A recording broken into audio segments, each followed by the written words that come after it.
My name is Claire Morgan. My parents said my house wasn't worth visiting, and my own sister hinted it probably wasn't even mine. I didn't argue. I changed the invitation. If you've ever been underestimated by family, tell me what happened to you in the comments. The checklist on my desk was half yellow, half green, the kind of color code that only makes sense if you built it yourself.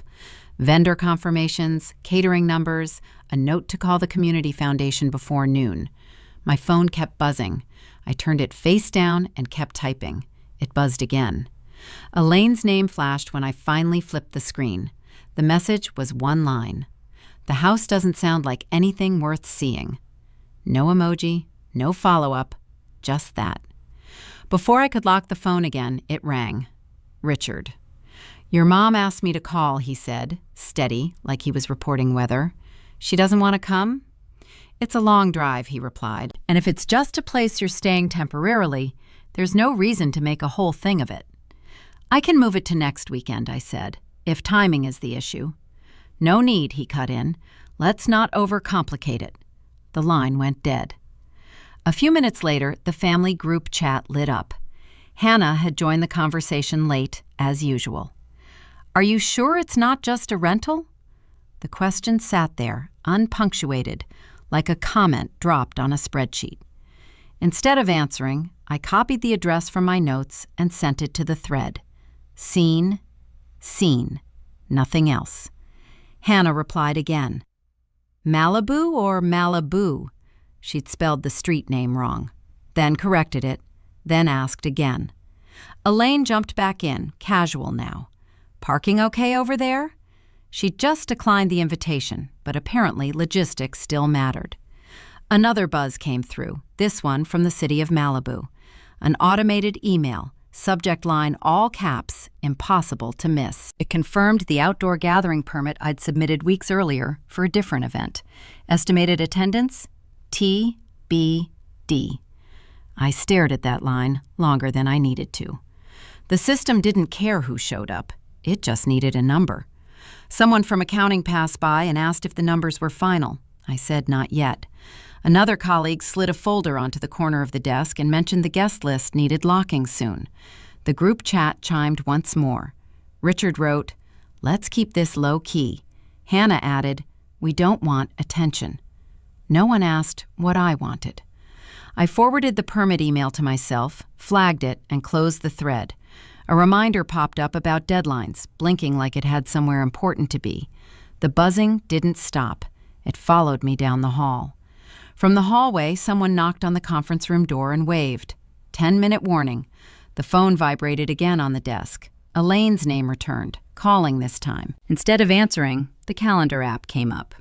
The event block was still labeled Housewarming. I tapped it, deleted the title, and typed a new one. My fingers didn't pause.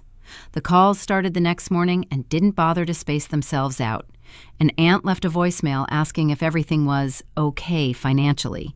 A cousin texted a thumbs-up emoji and wrote, "Big place, huh?" Someone else asked whether I'd bitten off too much. None of them mentioned the invitation. They talked around it, the way people do when they already decided what the truth is. At work, the tone shifted without an announcement. A partner forwarded an article about zoning issues in coastal areas and added, "Just checking, this won't affect the event, right?" Another asked if Malibu was locked in or still flexible. No one accused me of anything. They didn't have to. The questions carried enough weight on their own. Richard and Elaine were filling in the gaps for everyone else. By the time the second day rolled around, their version had legs. I was impulsive, still figuring things out, probably staying somewhere temporary. It sounded responsible when they said it, protective even. People trust that tone. Hannah suggested lunch, the same way she always did when things felt off. We met at a casual place near her office, nothing fancy, the kind of spot where conversations drift between tables. She arrived with a tight smile and folded her menu before sitting down. "You could clear this up," she said after ordering. "Just explain." "That hasn't worked so far." She stirred her drink, eyes fixed on the ice. "They're worried," she replied, "and when people worry, they talk. They didn't ask. They don't think they need to. That landed harder than she meant it to. She shifted in her chair. I'm just saying, making it bigger might look like you're trying to prove something. A server dropped off our plates and interrupted the moment. Hannah asked about the parking situation, mirroring our mother without realizing it. The habit was baked in. A message came through while she talked, this one from a city employee. Short, direct. The permit was approved. No issues, no flags. It wasn't for a housewarming. It was listed as a fundraising gala, same as the paperwork said from the start. Event type, fundraising gala. The system didn't soften the language. It didn't hedge. It named the thing exactly. I forwarded the email to Hannah without comment. She skimmed it, then looked up.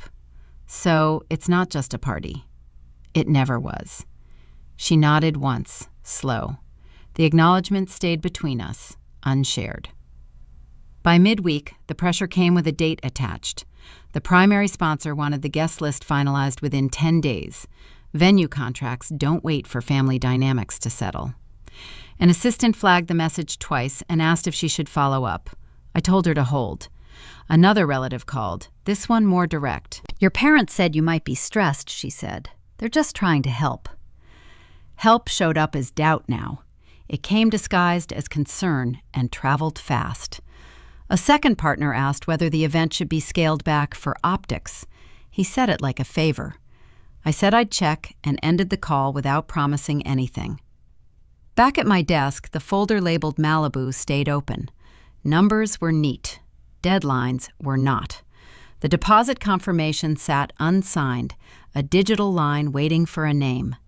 10 days was already down to 8. An automated reminder popped up, cheerful in its wording. Action required to proceed. The calendar blinked again, less patient than before. Hannah texted later that evening. Mom's upset you didn't respond. No question, just a status update. Another message followed from Richard. We should talk before this goes any further. That phrase again, further, as if distance was something I'd introduced. The city email thread updated itself with a new timestamp confirming receipt. The permit file locked into place, indifferent to family narratives. It didn't ask who approved of what. A colleague leaned over the partition and asked if everything was okay. I said yes, and meant that the work would get done. Hannah's question came back to me while I was sorting through emails that night. Not the rental comment itself, but how easily she'd said it, like the idea had already settled somewhere before it reached her mouth. I scrolled through our messages again, slower this time, and noticed something I'd ignored before. She hadn't asked me for the address first. She'd asked someone else. It took one call to confirm it. A cousin, awkward on the line, admitted Hannah had reached out earlier that week. She just wanted to make sure, he said. You know how your parents get. That phrase again, like a blanket excuse that covered everything. After hanging up, I pulled my call logs, not out of suspicion at first, but habit. Work trains you to check patterns. Elaine's number showed up where I didn't expect it, a local real estate office in Malibu. One call, 6 minutes long, placed the week before the housewarming text went out. They hadn't guessed. They'd checked. The next day, Richard called, as if nothing had shifted. Just curious, he said, voice light. How many people are you expecting? A mix, I replied. Why? I like to know, he said. Parking can get tricky out there. A pause followed. Paper moved on his end. Not typing, actual pages. What time does it start? I gave him the start time. And it ends? It depends. He made a note. I heard it. Then another. Just making conversation, he added. The line between curiosity and inventory was thin, and he stepped over it without noticing. After we hung up, an email came in from a contact at the local paper. I'd reached out earlier that morning asking about coverage guidelines for community fundraising events. Nothing dramatic, just process. How requests were handled, what needed approval. The reply was friendly. Happy to stop by, it read. Always interested in local initiatives. That was it. No promises, no headline, just a visit. Within hours, the temperature changed. A donor forwarded a question he'd received from someone he knew through my parents. Another acquaintance mentioned hearing about something happening in Malibu over coffee. The details were wrong, but the interest wasn't. Richard called again. "You didn't mention press," he said. "They're not press," I replied. "They're local." "That's still attention. It's a public event." He exhaled, slow. "Your mother's worried this could reflect poorly," he said. "People might misunderstand." People already had. A notification slid across my screen while he talked. A calendar reminder. Media inquiry follow-up. Alternatively generated. Neutral. Timed. "Just curious," he repeated, and I could hear him smile this time. After the call, Hannah texted, "Did you talk to Dad?" "Yes." "She thinks this is escalating." Another message followed before I could respond. "Mom is upset." That word again, heavier now. I checked my inbox. The reporter confirmed a date and time, asked for parking instructions. I typed them out, paused, then sent the message without adding anything else. The rumors didn't need help. They moved on their own, fueled by partial truths and borrowed concern. Someone from my parents' circle asked if the house was really mine.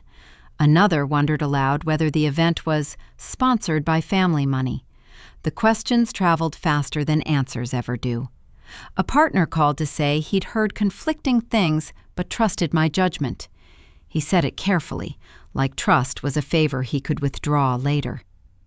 That afternoon, Richard left a voicemail. "We should align before this gets complicated," he said. "I'm just trying to help you avoid mistakes." The word align landed differently now. Paper shuffled again before he hung up. By evening, the confirmation email from the reporter sat pinned at the top of my inbox. Attendance, 1. Status, confirmed. A single line at the bottom noted that public events sometimes attract unexpected interest. I stared at that line longer than the rest. Hannah sent one more text. "Mom says this is getting serious." The phone stayed in my hand while the screen dimmed. Another notification chimed, this one from a contact I didn't recognize, asking about the event details. No introduction, just interest. The reporter's name sat between them, unchanged. I locked the screen as it buzzed again, another call coming through, and let it ring while the unanswered messages stacked themselves into something that felt less like coincidence and more like momentum. The email didn't come to me first. That was how I knew something had shifted. A partner forwarded it with a short note. "Is this legit?" Nothing else. No greeting. Richard had written directly to him, signing off as a family representative. The wording was careful, polite, concerned. He asked whether the event complied with local regulations and whether funds were being handled appropriately. No accusations, just questions, framed like safeguards. By the time I finished reading, another message landed. The venue had paused the transfer. The deposit would be held pending clarification. It was written like a routine update, the kind people send when they don't want to admit they're nervous. I called the venue manager. She picked up on the third ring. "We just need to be cautious," she said. "Someone reached out with concerns." "Who?" She didn't answer that directly. It came through an email that looked official. Official enough to freeze money. While that call ended, my phone buzzed again. Hannah this time. "They're calling everyone," she said, without preamble. "Who is? Mom, aunts, cousins, anyone who'll listen." She paused. "She told Aunt Carol you're using money that isn't yours." That landed as cleanly as the words could land. What exactly did she say? That she's worried, that things don't add up, that she's afraid you're in over your head. A narrative delivered softly. "Can you tell her to stop?" I tried. The attempt showed in her voice. It didn't sound like defeat. It sounded like distance. Another notification came through while we talked.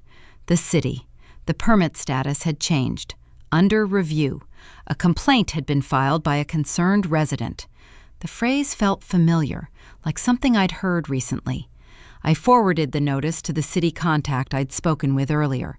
He replied quickly. "This happens sometimes," he wrote. "We'll need to recheck a few details." Recheck meant time. Time wasn't neutral anymore. The calls stacked up after that. A donor asking for reassurance. A colleague saying the board wanted updates. Someone else wondering if the event should be postponed to be safe. The word safe kept appearing, flexible enough to mean whatever the speaker needed. Richard left another voicemail. "We're just trying to protect you," he said. "This is bigger than you think." Elaine texted shortly after. "People are asking questions." That was it. No context, no offer to clarify anything she'd started. Hannah sent screenshots. Messages from relatives I hadn't spoken to in months, all asking variations of the same thing. Was everything okay? Was this really necessary? Did I need help? Help now came with conditions. An assistant knocked on the door and asked whether the afternoon meeting was still happening. It was supposed to be an explanation, a chance to calm nerves. I shook my head and told her to cancel it. The explanation would have gone nowhere. Words weren't the problem. Another email arrived from the city attaching the complaint summary. It didn't name a sender, but the phrasing matched Richard's language too closely to be coincidence. Concern, compliance, community impact. I opened the bank app without meaning to. The deposit sat there, marked pending, a small note beneath it saying the transaction was temporarily on hold. Pending looked harmless. It wasn't. Hannah called back. "I can't stop them," she said. "I don't even know who else they've talked to." "That's fine." "It's not. They're not asking permission anymore." She didn't respond to that. The realization didn't arrive as a thought so much as a pattern coming into focus. Emails, permits, money, titles, the same move repeated across different systems. Family wasn't the point. It was the cover. Another message from the venue confirmed the pause in writing. The tone stayed polite, professional, detached. "We'll proceed once concerns are resolved." I closed the laptop. Not hard, just enough to make the point. The explanation meeting disappeared from the calendar with a tap. No one protested. A new document opened instead. Blank, untitled. The phone vibrated again. A notification from the bank confirmed the deposit hold, the language identical to the venue email, like they shared a script. I typed a single word at the top of the page and stopped when the cursor blinked back at me, waiting for the next move. The papers covered most of the table by the time the printer stopped. Emails, permit notices, screenshots of texts, contracts with yellow highlights where numbers mattered. I lined them up without thinking too much about order, just enough so nothing overlapped. The house was empty, which made the clicking of the printer sound louder than it should have. The mistake was obvious once everything sat out in the open. Names I shouldn't have shared. Dates I'd answered casually. Forwarded emails, sent without a second thought because they were family.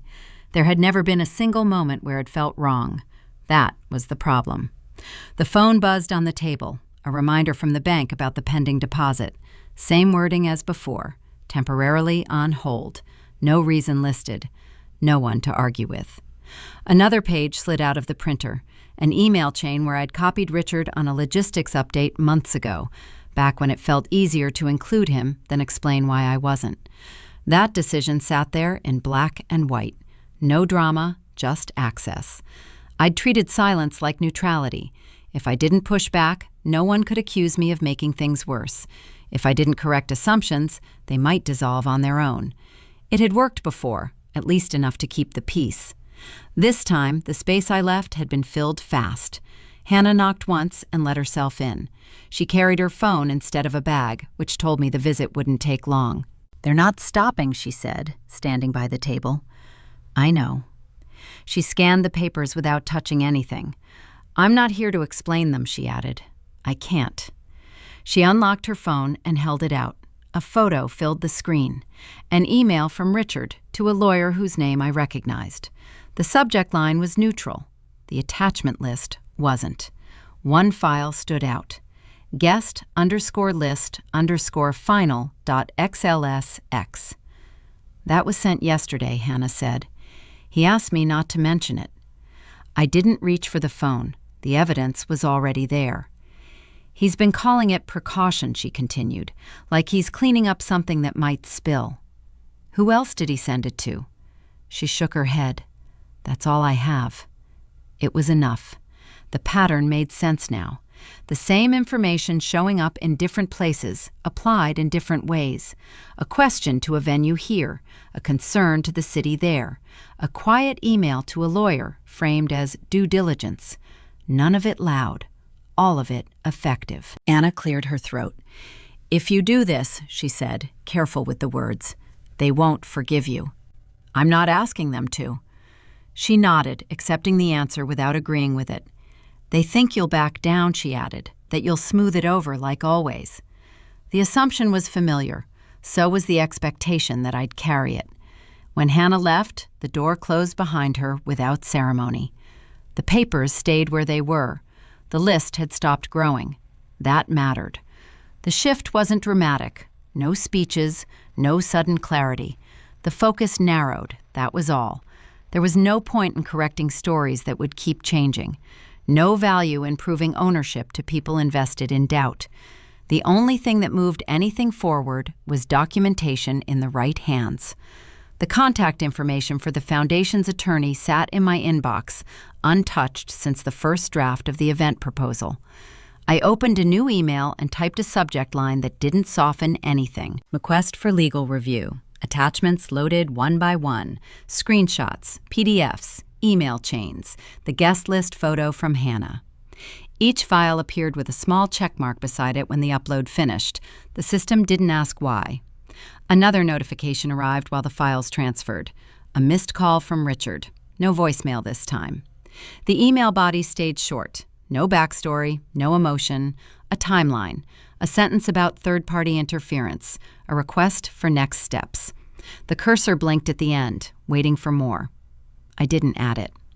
Before sending, the phone buzzed again. A text from Elaine. We're only trying to help.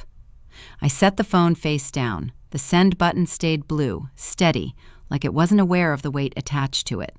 Once pressed, there would be no walking this back, no informal conversations, no family intermediaries smoothing the edges. The email went out without a preview. The screen refreshed. A copy appeared in sent, time-stamped and final. The house stayed empty. The papers didn't move. Another alert came in from the bank, repeating the same language as before. I closed the laptop while the confirmation banner still sat at the top of the screen. The response from the foundation's attorney arrived faster than expected. Not reassurance, questions. He asked who had access to donor lists before the event was announced. He asked whether any family members had contacted sponsors in the past. He asked if there was a pattern. Patterns were easier to see once someone else named them.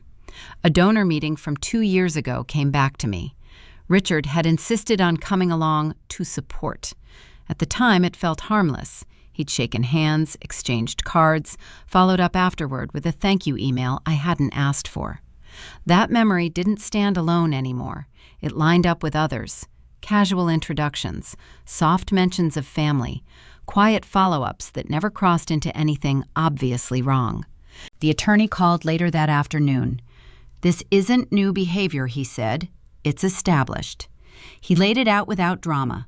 Richard had been using the family connection to stay adjacent to funding conversations for years, never asking directly, never overstepping in a way that left fingerprints, just enough presence to be remembered, enough familiarity to imply involvement, success framed as shared.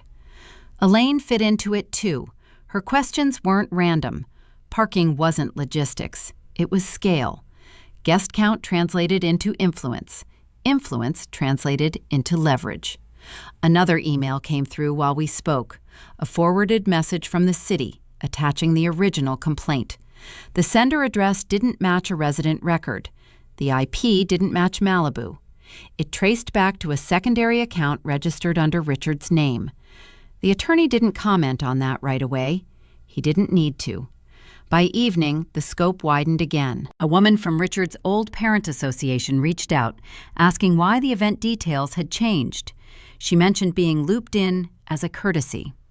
A lawyer whose name I'd grown up hearing was copied on the thread. Familiar, trusted, close enough to family to move information without suspicion. It wasn't just my parents. It was a small network built on habit and assumption. The pushback came formally the next morning, a letter attached as a PDF from the family's attorney. The language was restrained, almost polite.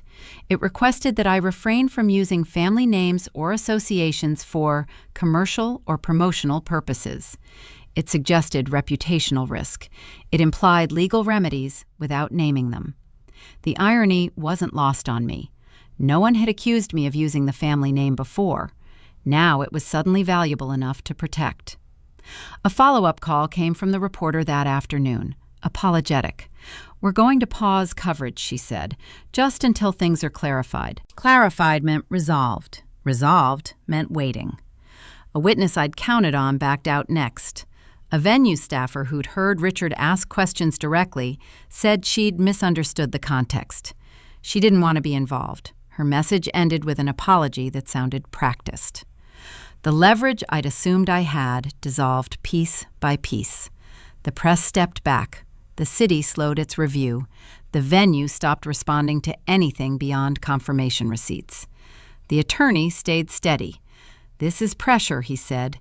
"They're used to it working." Another message came in from Hannah. "They're saying you're dragging the family into something messy." That phrasing again, dragging, as if momentum belonged to me.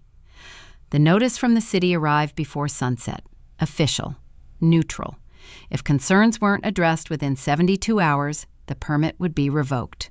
No extensions listed. No appeal process outlined. 72 hours wasn't time. It was a countdown. The attorney asked whether I wanted to escalate. He didn't recommend it. He didn't discourage it either.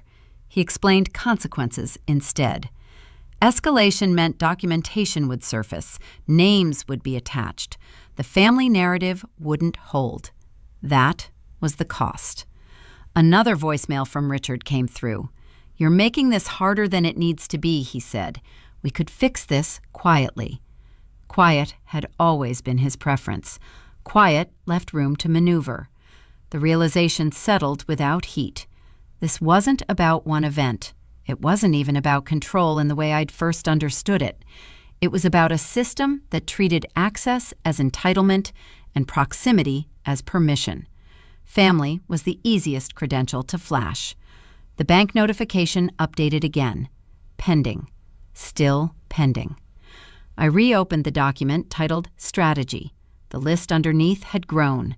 Names, dates, attachments to request, places where records existed whether anyone liked it or not. The meeting was scheduled for 90 minutes.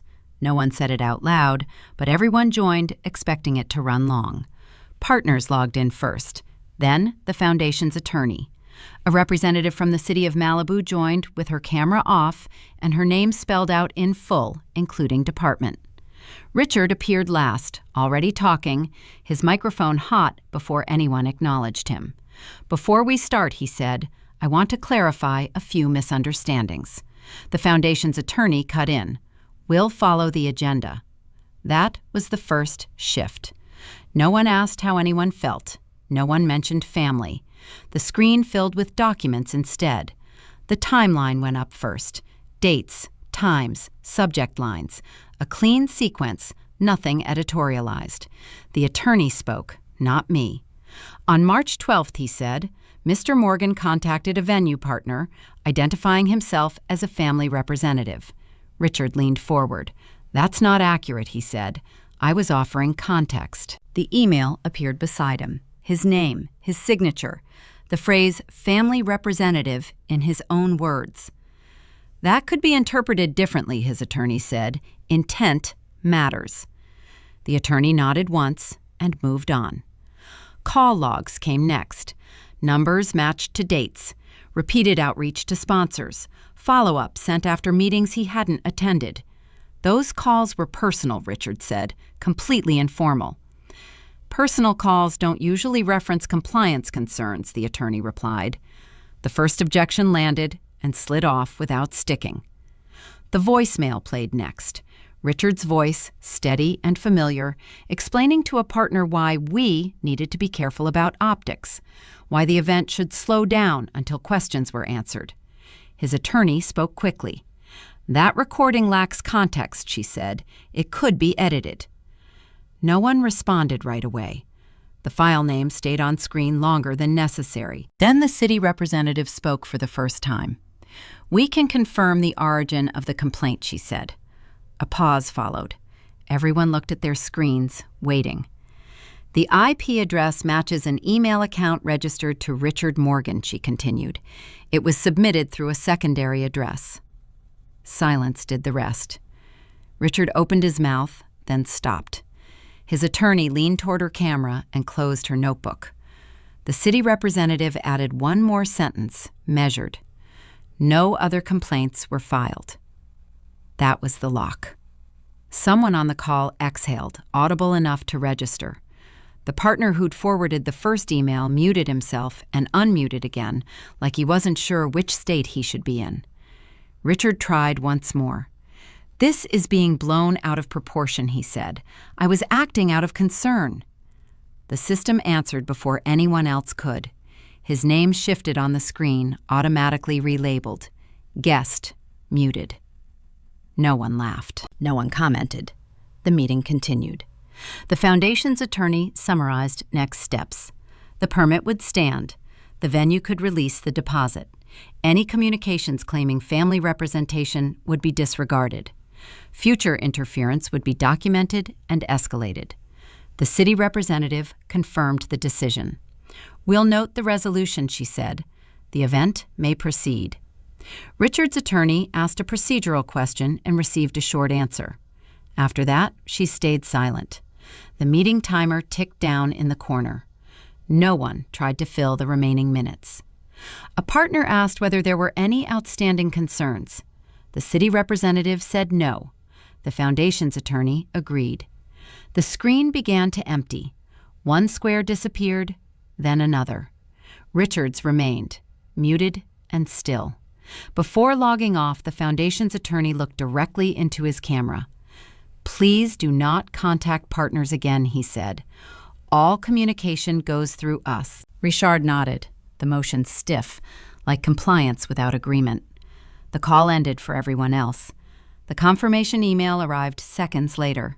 Subject line, "Permit status update." Approved. No commentary, just an attachment and a timestamp. The venue followed with a short note. "Deposit released. Apologies for the delay." Another message came in from the reporter. "Looks like we're back on," she wrote. "See you there." The calendar refreshed on its own. Blocks turned green again. Deadlines shifted forward. My phone buzzed once, then stopped. No voicemail, no text. The meeting software closed completely, leaving only the desktop and the open document titled Strategy. Most of the list had been checked off. One item remained, blinking, waiting for whatever came next. The gala went forward without another interruption. That fact alone did more than any announcement could have. People talk when something almost collapses. They pay attention when it doesn't. I didn't see Richard or Elaine that night. No calls came in asking where to park. No one tried to slip into the guest list through a familiar last name. Their absence wasn't dramatic. It was administrative. Security checked names. Hosts followed the list they were given. The system worked exactly as designed. The next morning, a local news segment ran a short piece on community fundraising along the coast. The footage showed the Malibu property from the outside, guests arriving, signage with the foundation's name clearly visible. A lower third graphic identified the event and its purpose. No mention of family, no reference to legacy, just the work. Elaine saw it before I did. Hannah texted a screenshot of the television in their living room, the caption underneath reading, "Big turnout in Malibu for Coastal Education Fund." Elaine's reflection was faint in the glass. She hadn't commented on it, according to Hannah, just watched, then turned the volume down. Word traveled the way it always does, slowly at first, then all at once. Invitations stopped coming in for Richard. A board seat he'd assumed with a formality was suddenly under review. A longtime contact asked, casually, whether everything was all right. No one accused him of anything. They didn't need to. The access had already closed. A message from Richard arrived 2 days later. We should talk. No urgency, no apology, just the suggestion that things could return to a previous shape if acknowledged properly. I didn't respond. Instead, an email went out to both of them, short, direct, no legal language. There was no resentment in it, no forgiveness either. It said I wasn't angry. It said I hoped they were well. It said all professional contact needed to stop and would go through counsel if attempted again. No questions asked, no room left. The reply came back from Elaine first. We never meant to hurt you. It wasn't followed by a request. It wasn't followed by an explanation. The sentence stood on its own, like a placeholder. The next task didn't wait. Another event needed planning. Different city, same structure. The guest list template opened automatically, populated with names from previous entries. I selected a block of contacts and removed them in one motion. Family names disappeared together. A small notification appeared in the corner of the screen. Contacts archived successfully. It stayed visible longer than expected, then faded. Hannah called that evening. They're quiet, she said. I don't know if that's good or bad. It's clear. She didn't argue. She didn't agree either. I'm staying out of it, she added. I just wanted you to know. That was enough. The house needed one last thing taken care of. A key still sitting in a drawer by the door. The one that opened my parents' old place, kept out of habit long after I stopped needing it. I placed it into an envelope without ceremony and wrote the attorney's address in block letters. The driver was already waiting outside when I stepped through the gate. He took the envelope, glanced at the label, and placed it with the rest of the outgoing packages. Anything fragile? He asked. No. The phone buzzed once in my pocket as the car door opened. Another calendar update, another confirmation. The next event slot filled itself. I got in without checking the screen, the engine already running as the gate slid closed behind us.